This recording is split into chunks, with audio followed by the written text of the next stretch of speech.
তিনটা জিনিস স্ত্রীকে আপনার সমান দিয়েছেন কিনা কিয়ামতের দিন আল্লাহ প্রশ্ন করবেন। এই তিনটা জিনিস যদি আপনার চেয়ে কম আপনি দুনিয়াতে স্ত্রীকে দেন, আল্লাহর দরবারে কিয়ামতে আসামি হয়ে যেতে পারেন।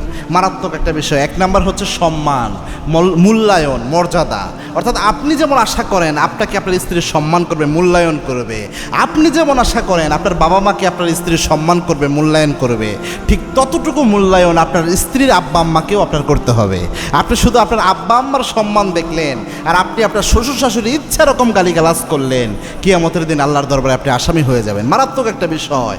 এই যে সম্মানের বিষয়টা, আপনার স্ত্রীর একটা মূল্যায়ন রয়েছে, দাম রয়েছে, যাচ্ছে তাই আচরণ আপনি স্ত্রীর সাথে করতে পারবেন না। এবং কি আল্লাহর হাবিব সাল্লাল্লাহু আলাইহি ওয়াসাল্লাম বলতেন, খেয়ারুকুম লিনিসাইকুম, তোমাদের মধ্যে ওই ব্যক্তি আল্লাহর কাছে সেরা হয়ে যায় যেই ব্যক্তি তার স্ত্রীর কাছে সেরা হয়ে যায়। এই কথা বলে আল্লাহর হাবিব বলতেন, আমি আমার স্ত্রীদের কাছে সেরা।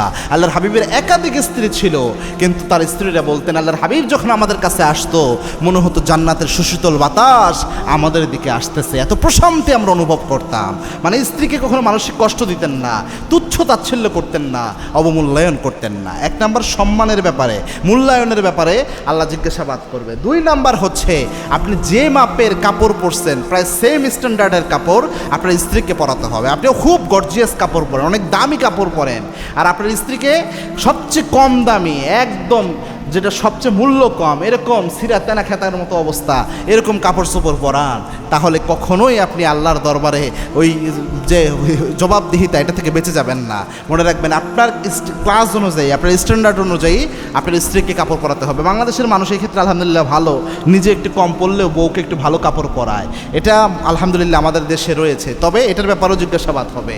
তিন নাম্বার হচ্ছে খাবারের ব্যাপারে। আপনি শুধু নিজে ভালো খাইলেন সব সময়, আর হাড়টি যেগুলা খাওয়া যায় না এগুলো বউরে খাওয়াইলেন, বউয়ের খাওয়ার খোঁজ নিলেন না, আপনি আদর্শ স্বামী হতে পারলেন না।